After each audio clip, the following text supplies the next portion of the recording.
오늘 주신 본문 말씀을 통해서 우리는 사도 바울의 회심하기까지의 생생한 간증을 접할 수 있습니다.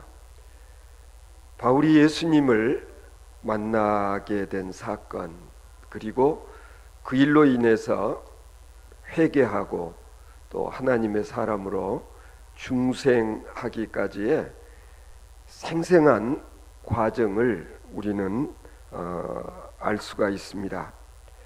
바로 이것이 지난 수요일에 이어서 오늘 본문 말씀 계속 이어지는 사도 바울의 간증이라고 할 수 있을 것입니다. 오늘 본문 말씀을 우리가 자세히 읽어보면은요, 여기에 아이러니가 하나 있음을 알게 됩니다. 12절에 보면 지난날에 사도 바울은 분명히 예루살렘에 있는 산헤드린 공의의 책임자들로부터, 즉 대제사장과 그리고 권세들로부터 사명을 받았습니다. 보냄을 받은 거죠. 그래서 사울이라는 청년이 다메섹 도상을 향해 갔던 것입니다. 오늘 본문은 이것을 이렇게 표현합니다. 대제사장들의 고난과 위임을 받고 다메섹으로 갔나이다. 여기에서 위임을 받고 라는 말은 뭐겠습니까? 다메섹 도상에 있는 예수 믿는 사람들을 체포할 수 있는 그런 영장, 즉 그것을 위한 위임장을 가지고 다메섹으로 갔다는 것입니다. 그는 분명히 사명을 받았고 그리고 보냄을 받았습니다. 한마디로 말하면 사명을 띠고 대제사장의 보냄을 받은 사람이 바로 사울이라는 젊은이였습니다. 그런데 도중에 예수를 만남으로 말미암아 요즘 우리가 쓰는 말로 변신을 하게 되었다, 그렇게 말할 수 있는 것입니다. 완전히 사람이 바꾸어져 버렸다라는 것입니다. 그래서 이제는 대제사장의 보냄을 받은 사람이 아니라 예수의 보냄을 받은 그런 사람이 되었다라는 얘기예요. 다시 말씀드리면 대제사장의 사자가, 메신저가 예수의 사도로 변모를 한 그런 셈이 된 것입니다. 한마디로 말해서 예수 믿는 사람들 잡아들이려고 어떻게 보면 처단하기 위해서 갔던 사람이 이제는 완전히 반대로 오히려 예수를 믿으라고 전도를 하고 다니는 그런 사도로 변해버린 사건, 어떻게 보면 한 사람이 180도 달라져 버린 그런 정말 믿기지 않는, 쉽게 설명할 수 없는 그런 경험을 바로 자기 자신이 했노라고 지금 그렇게 간증을 하고 있는 것입니다. 오늘 본문에 소개되어지고 있는 이 사도 바울의 간증을 통해서 우리가 몇 가지를 알 수 있게 되는데요. 첫째는 내가 지금 말씀드리고 있는 것은 이것은 사실입니다. 요즘 가끔 우리가 팩트 체크라는 그런 말들을 사용하지 않던가요? 이런저런 뉴스들 가운데는 거짓 뉴스들이 때로는 이렇게 전파되곤 해서 어떤 뉴스가 이게 진짜냐 아니냐 하는 것을 체크해보는, 그래서 사실이다, 때로는 이건 거짓이다, 그렇게 판단을 하곤 하지 않던가요? 마찬가지입니다. 여러분들이 지금 내 말을 들으면 도저히 수긍할 수 없고 받아들이기 어려운 그런 일이지만은 이것은 분명한 사실입니다. 실제로 있었던 일을, 내가 경험한 바를 여러분에게 지금 내가 말씀드리는 것입니다. 그런 내용이에요. 두 번째로는 지금 내가 여러분들에게 말씀드리는 이것은 온전히 하나님의 역사라는 것을 말씀드리고자 한다는 거죠. 바울은 이렇게 생각을 했고, 또 남들도 이리저리 이런 생각 저런 생각을 하겠지만, 오늘 본문에 나타나 있는 사도 바울이 하고 있는 이 간증 내용은, 이건 사람이 한 일이 아니라 이건 하나님이 개입하시고 하나님이 행하신, 역사하신, 강권적으로 역사하신 그런 일이라는 것을 지금 말하고 싶어 하는 것입니다. 다음 세 번째로는요, 어떻게 보면 이런 황당한 일을 겪게 된 나로서는 선택의 여지가 없었습니다. I have no choice라는 거예요.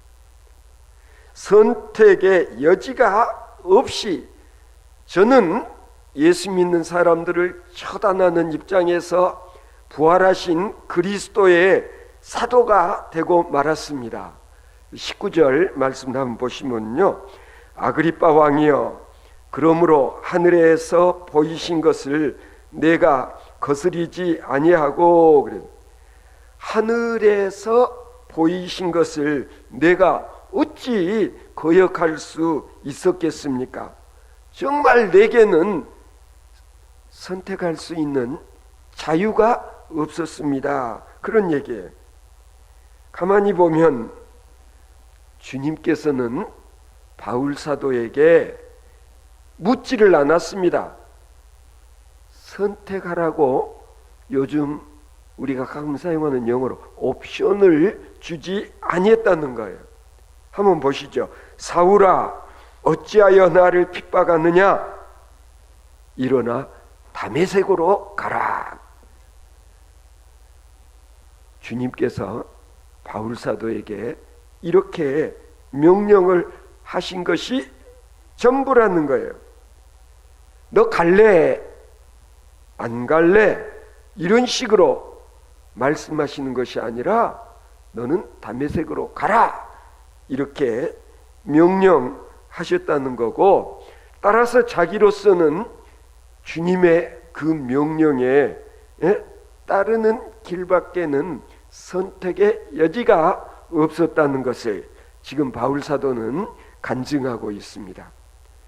또 오늘의 이 사도 바울의 간증을 통해서 네 번째로 바울 사도가 진짜 하고 싶은 말이 있는데, 그건 뭐냐면은, 아그리빠 왕, 당신이었어도 그때 그 자리에 있었다고 한다면 당신 또한 마찬가지로 내가 했던 것처럼 할 수밖에 없었을 것입니다 라는 그런 이야기를 바울 사도는 지금 아그리빠 왕 앞에서 간증을 하고 있는 것입니다. 또 한 가지 오늘 본문 말씀 속에 담겨져 있는 대단히 중요한 메시지는 뭐냐면은, 그때 내가 거기서 경험한 그 일은 나 하나만을 위한 것이 아니라 그리스도께서 내게 나타나시고 하나님께서 내게 역사하신 것은 나 한 사람 회심하고 그리고 구원을 얻게 하기 위함이 아니라 온 이방 사람, 온 인류, 모든 사람을 구원하시기 위한 하나님의 역사였고, 그리고 하나님께서 강권적으로 자기를 그 길로 이끄셨다는 것을 지금 바울 사도는 설명하고 있는 것입니다. 오늘 보면 12절 13절에 있는 말씀, 바울의 증언을 다시 한번 보시죠. 다메섹으로 갔나이다. 때가 정오나되어 그랬습니다. 그래서 때가 언제였다고요? 정오. 정오는 언제입니까? 낮 12시. 대낮. 바로 자기가 이런 경험을 한 것이 한밤중에 있었던 일이라고 한다면 아마 당신들도 내게 그런 말 할 수 있을 거예요. 자네가 한밤중에 꿈을 꿨구만. 비몽사몽간에 그렇게 말을 할 수도 있지 않겠습니까? 그런데 다메섹 도상에서 부활하신 그리스도를 만난 때가 언제냐? 정오, 큰 낮에. 자기 혼자서? 아니에요. 여기에 보면은요 14절에 보면 우리가 그랬어요. 그러니까 바울 사도가 혼자 다메섹을 향해 가는 게 아니라 몇 사람 일행이 있었다는 것을 알 수 있지 않습니까? 바로 그때 동료들까지 있는 상황에서 13절 하늘로부터 해보다 더 밝은 빛이 나와 그랬어요. 우리가 다 땅에 엎드러짐에 14절에 그랬죠. 자, 환상이야. 혼자서 보지 다 함께 보는 것은 아니지 않습니까?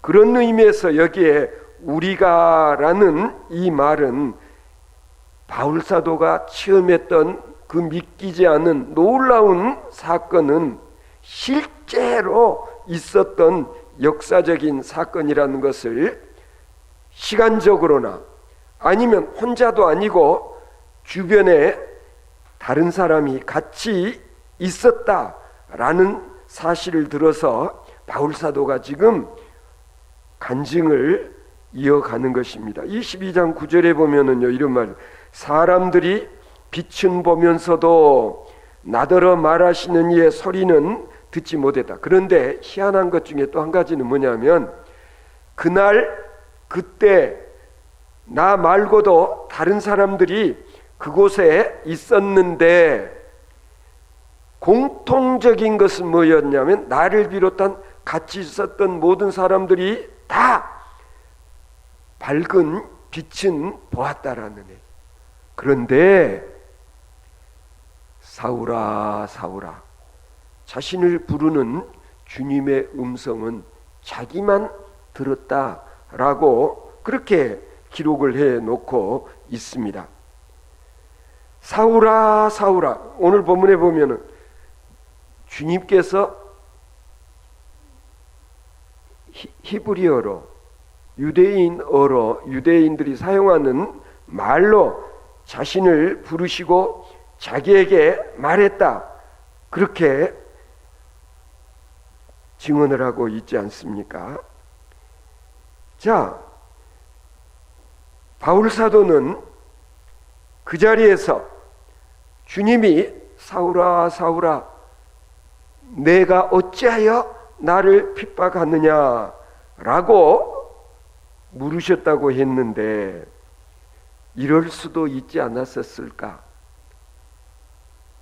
주님, 내가 언제 주님을 핍박했습니까? 제가 언제 주님을 만났습니까? 그럴 수도 있지 않습니까? 그런데 우리가 잘 기억해야 될 것은 예수님께서 사도 바울에게 내가 나를 어찌 하여 핍박하느냐라고 말씀하셨던 것은 사울 너가 직접 나를 핍박한 것이 아니라 복음을 전했던 집사 스데반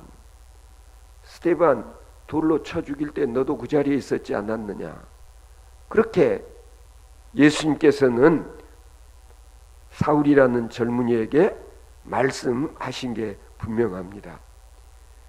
예수님께서 제자들을 복음 전하러 파송하실 때 하신 말씀이 있었어요.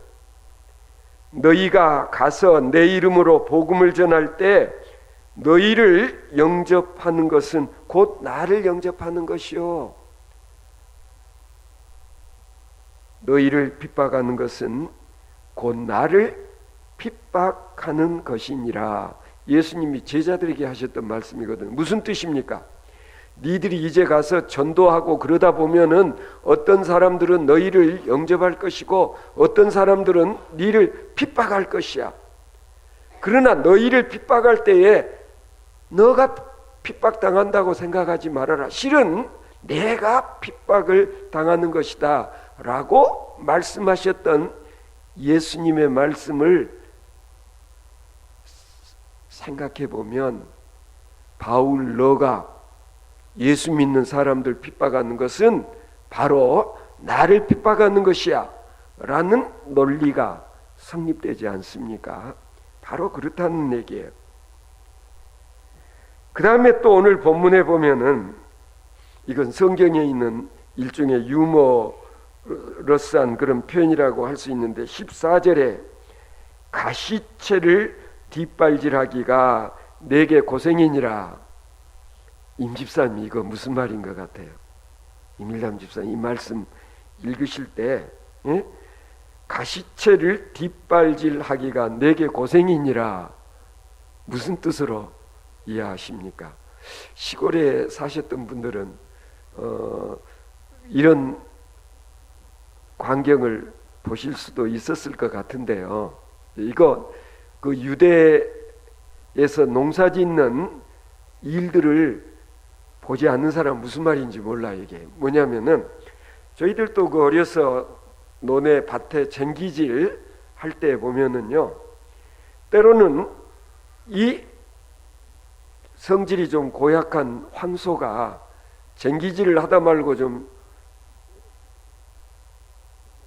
화가 나면 소가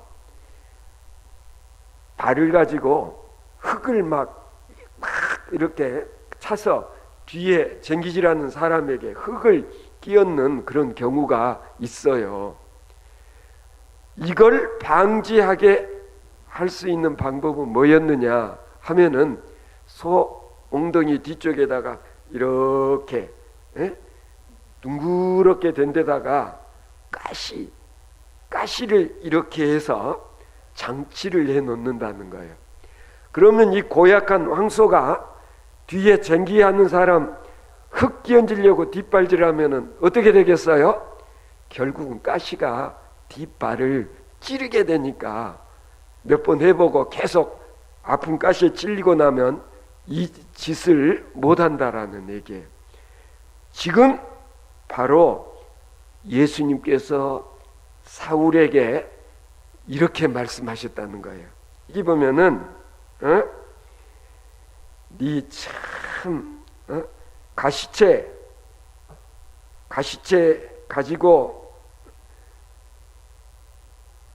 네 스스로 아픔을 당하는 그런 일들을 보니까 참 깝깝하다, 한심하다, 그런 뜻이에요. 뭐냐면 뒷발질 해서는 안 되는데 네가 지금 뒷발질을 하고 있는 모습을 보니까 참 안타깝다, 그런 뜻이거든요. 네 참 고생 많이 한다.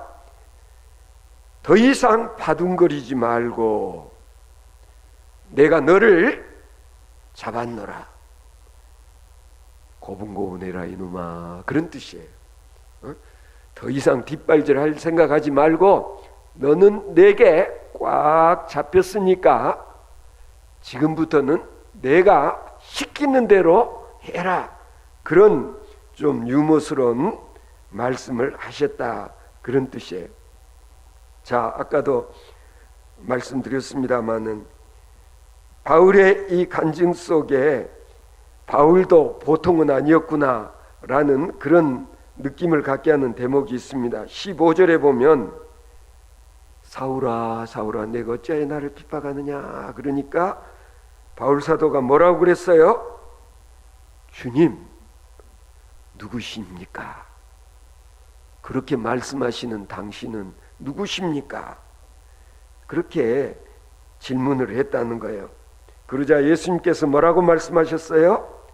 나는 내가 핍박하는 예수라. 나는 내가 핍박하는 예수라. 내가 핍박하는 예수, 십자가에 죽었던 예수, 그 예수가 지금 여기에 있다. 내가 너를 이방으로 보내고자 한다. 증인으로.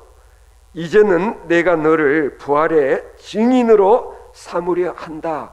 라는 주님의 뜻을 바울 사도는 그때 그 자리에서 알아차렸다. 라는 그런 얘기인 거예요. 뿐만 아니라 오늘 본문 말씀 가운데 또 중요한 말씀이 있는데 17절 18절에 보면 여기에 소위 바울의 구원관이라는 게 있음을 알 수가 있어요. 자, 구원이라는 게 어떻게 이루어지는가 하면 내가 너를 구원하여 그들에게 보내어 그랬습니다. 내가 먼저 너를 구원하고 그리고 너를 나의 사도로 삼고 그리고 내가 너를 그들에게 보낼 것이야. 그러면 내가 가서 그들에게 이제는 복음을 전해라, 그런 뜻인 것입니다. 여기서 중요한 사실은 뭐냐면요,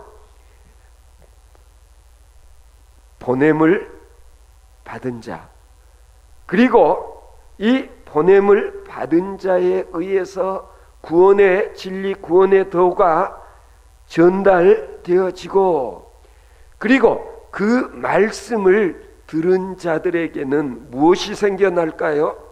믿음이라는 게 생겨난다라는 거예요. 믿음은 들음에서 난다라는 바울 사도의 구원관. 따라서 중요한 건 뭐라고 할 수 있겠습니까? 반드시 누군가는 진리를, 구원의 도를 가서 전달하는 역할을 해야 된다는. 바울 사도는 내가 바로 이를 위하여서 그리스도에게 붙잡힌 바 되고 결국에는 그리스도께서 나를 죽으셨다가 다시 부활하신 그 사건에 대해서 증인이 되도록 하셨다라는 사실을 여기 지금 아그리빠 왕 앞에서 간증을 했던 것입니다. 중요한 사실, 반드시 누군가가 먼저 듣고 체험하고 그리고 변하여 새 사람이 되고 그리고 회심하여서 그리스도인이 되어지면 그 다음에는 그 사람이 다시 또 다른 사람에게 진리를, 구원의 도를 전달하는 사명을 가지고 사명을 완수해 나가지 않으면 안 된다라는 이야기를 지금 바울 사도가 하고 있는 것입니다. 어떻게 보면 아마 바울 사도가 지금 진짜 하고 싶었던 얘기는 뭐냐면, 만일에 당신들이 내가 했던 경험을 그때 그 자리에서 했었더라면 당신들 또한 지금은 나처럼 이렇게 복음을 전하는 사도가 되었을 것입니다 라는 그런 간증, 이게 오늘 본문 말씀의 가장 중요한 핵심이라고 할 수 있는 것입니다. 여기 보면은 중생케 하는 역사 18절에 보면은 그렇게 기록이 되어 있지 않습니까?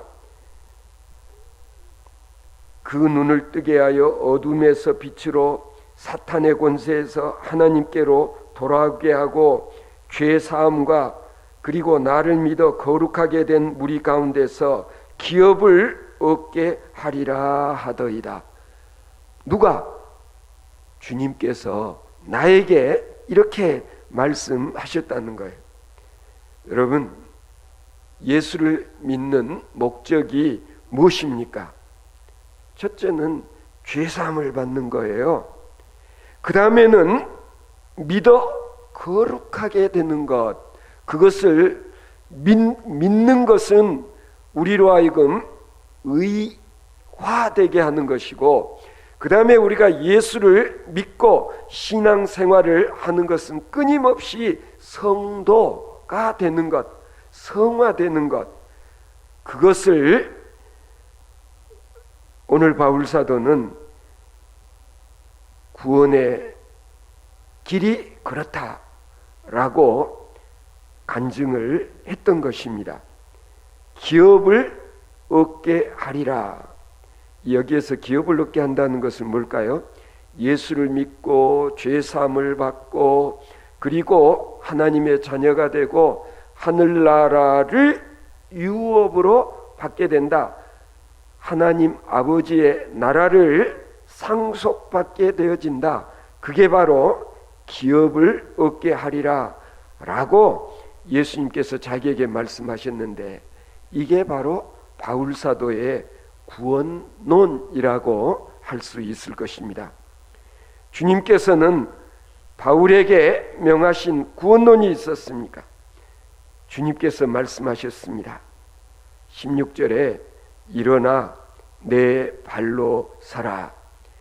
이제는 주저앉아 있지 말고 내 발로 서라. 9절에 보면 앞에서 우리가 봤지만 9장에는 다메섹으로 들어가라. 너는 앞으로 복음을 전할 사원과 증인이 될 것이다 라고 예수님께서 바울사도에게 이와 같은 사명을 주셨다는 사실을 이제 바울사도는 왕 앞에서 담대하게 증언하고 있는 것입니다. 따라서 오늘도 먼저 예수를 믿어 성도가 된 우리들이 이제는 바울사도가 그리했던 것처럼 아직도 예수를 믿지 아니하는 자들에게 말씀을 전하고 그들도 변하여 성도가 되어지는 그런 사명이 바로 오늘을 살아가는 우리에게도 주어져 있다는 사실을 늘 잊지 않는 저와 여러분들 되어줄 수 있기를 바랍니다.